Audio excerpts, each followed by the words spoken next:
it's me. It's me. I thought we'd have a good old-fashioned chat and talk. I haven't done a YouTube video in a long time. So I thought I'd do one today and let's get into it because it's been a while. Oh my God, it's been a while. I'm in my living room, yes. I'm sorry, I don't have the aesthetic that is pleasing to most. I like the color red and that's what you're gonna get is reds. I got reds and oranges and things everywhere.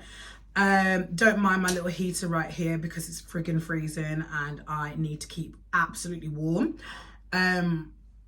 So I wanted to do a video actually today that is actually something that's close to my heart, and it's about the alternative community and how the alternative community can perceive certain things. So as you know, I am proud to be an alternative woman, and I'm proud to look the way I look or whatever. And I want to split this even further. So I feel like when it comes to not just the alternative community, but the Black community, that when people that dress the way I dress or look the way I look, it's seen as, it's frowned upon. It's not seen as something that is as cool as, say, somebody who is the same complexion as my palm looks like, because that is pretty much what a lot of people associate with, is anybody who is this complexion that is indeed alternative, that is seen as okay, because that's who it's mainly directed at when it comes to like the clothes and the makeup and the fashion or whatever.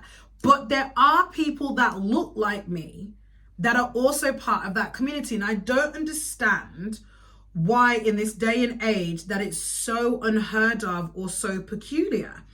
And especially as an older Black woman, as somebody who pretty much looks the way she does, it's still seen as taboo. And I don't know why it's taboo, but apparently it's taboo.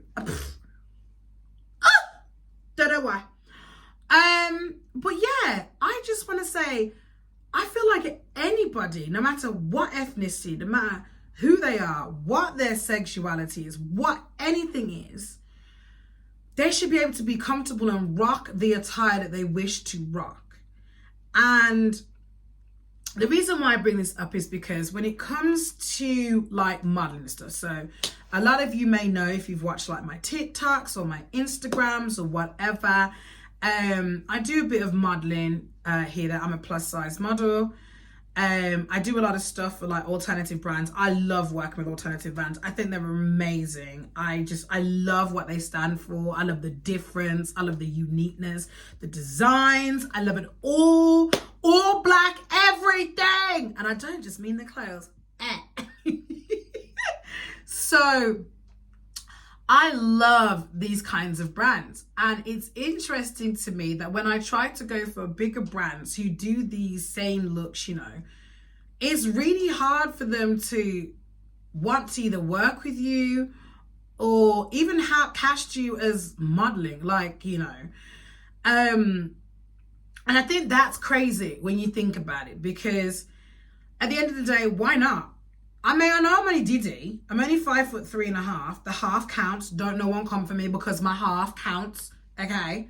But I feel like as well, because there's lots of things I want to mention in this video, especially in the modeling world. I get it that the generic look is like 5'7" and above and everyone needs to be this big or whatever, but times are changing and looks are changing, and not everybody is, you know, clear skin, so to speak, you know, not having tattoos. I've got something on my hair, excuse me. I was like, what is that?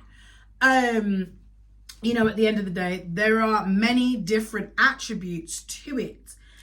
And I feel like nowadays it's got to a point where people just need to accept people for who they are.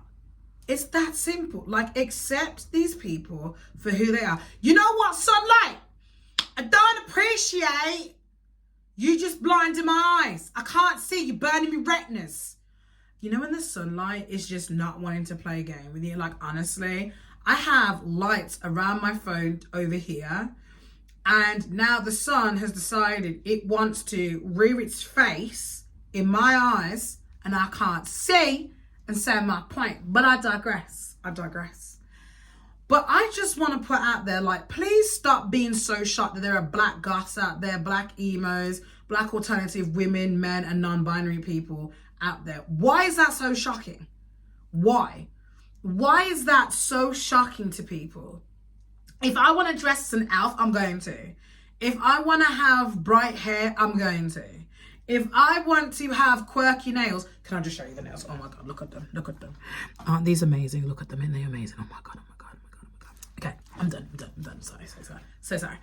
So if I want to have quirky nails, I can do. If I want to have hair that is bright purple and, you know, whatever, why not? If I want to have dark makeup or whatever, hold on, wait. Let me come back over there. Look at me. Oh, who is she? Who is she? She is me. So, oh, I'm telling you, my knees, my 35-year-old self just felt that, you know, fuck you knees. Jesus. But when I say to people, like, at the end of the day, this is what I look like and this is what there are people that look like me look like. It's so shocking to some people and I don't know why. Why is that so shocking? Like when I put alternative in, say, like if it's a post on TikTok or Instagram, I feel like people are not expecting the person that is attached to the hashtag when it comes to my profile. And I don't know why. And it's quite shocking and sad that in 2023, almost 2024, that this is still an issue. It should not be an issue. We should be able to live our lives, be happy, dress how we want, and still be accepted. I know that's not always going to be the case, but it should be. It should be the case. Like, we should just be accepted. Like, at the end of the day, I like my little purple rain, okay? I like looking different. I feel like people are so used to wanting to look like everybody else. And here's something I've noticed more as a black content creator, that there is an aesthetic that women, black women, need to have. And this is no shade to anybody else who is in the beauty industry. I would never say I was a beauty influencer. I'm not in the slightest. I'm way too weird for that. And I don't have all the significant brushes because Janae ain't got the financial freedom for that. I just do makeup like I remember as a millennial. Just I use my hands. Listen, as millennials, do you not remember just picking up, I don't know, like the same sponge for like 15 different things, the same brush, we're just wiping it with a baby wipe and doing whatever. Listen, that's me. I'm 35 and I'm still doing that now. I don't care. But I've noticed, like, within certain industries, it's like you're not classed as beautiful unless you fit the aesthetic of the group of people that you come from. And when it comes to some black beauty influencers, I feel like not all of them, but some of them kind of throw shade towards black women that look like me. And I just don't think that's fair. Like, not everybody is going to be pristine and clean. Not everybody is trying to look like a Stepford wife. Not everybody is trying to look like, oh, you know, I'm having this clean aesthetic. No, I don't like that. There are going to be women that look different and vibe in the fact that they look different. I would not want to look like a Stepford wife. I don't want to wear certain dresses that just make me look like it's the stripped back version of me. And don't get it twisted. Like, if I've got to do something like a modeling gig or whatever, of course I strip back because I have to, because that's work. But in my everyday life, you best believe my piercings are going to be in here. I've got all my bits and pieces. I'm wearing some brightly colored hair, like my brightly colored soul. I'm wearing funky nails because I'm funky as hell. You know, I'm probably going to just rock black because black is life, or black everything. But no, I just find it really interesting that unless you fit the aesthetic, you won't get anywhere, which is really sad, because why is it that you have to fit in order for you to sell? What happened to trying to break the mold and change the industry so that the differences work just as beautifully as the fix, the mold, the aesthetic? I don't want to be anybody else's, just put her in the corner with everybody else. I don't want to be that. I want to be different. I want to pave the way for other black girls, boys, and non-binary people. I want to pave the way for you to know that you can look like this and not have no problems. I want you to pave the way and know that when you walk out there, you're paving the way and opening doors for others. So if I've opened the door, you open the door for others, and so on and so forth, like a domino effect. Because in this day and age, it should be acceptable to look a certain way without having to be told that you wouldn't. I have been told I shouldn't look too snazzy in my life. I've been told that, you know, if I got rid of the aesthetic that I look like, I would make more money. And don't get it twisted, your girl likes a bag, okay? Your girl likes a bit of shmoney, all right? But I'm not going to get rid of my integrity and my morals just to grab a bag. I'm not. And I feel like sometimes people who claim that they're not about just the bag and they're not going to lose their morals and integrity, they eventually do, because at the end of the day, the bag is better than keeping their morals intact. I'm about my morals. Listen, I may be the one that's broke doing that and keeping my morals intact. I don't know if that's me shooting myself in the foot, but right by now, it doesn't feel like that.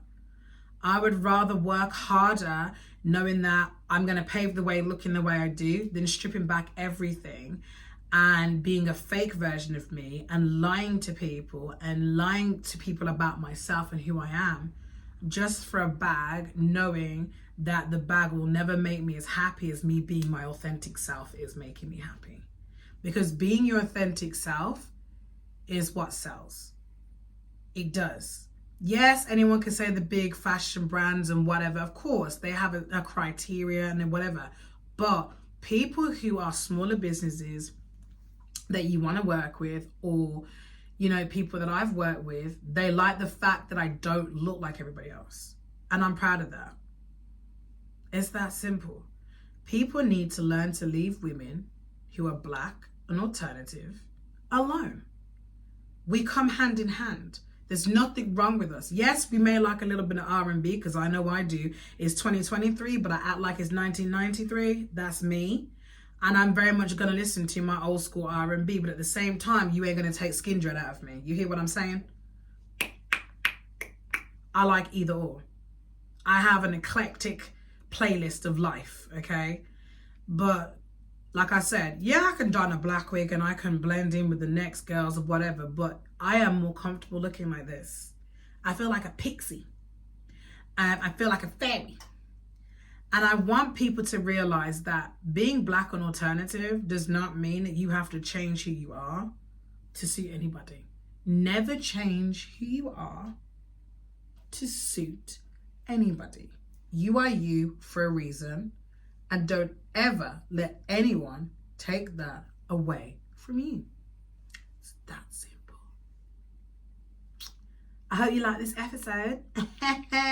I'll probably be dropping another one next week. So, yeah, stay tuned for that.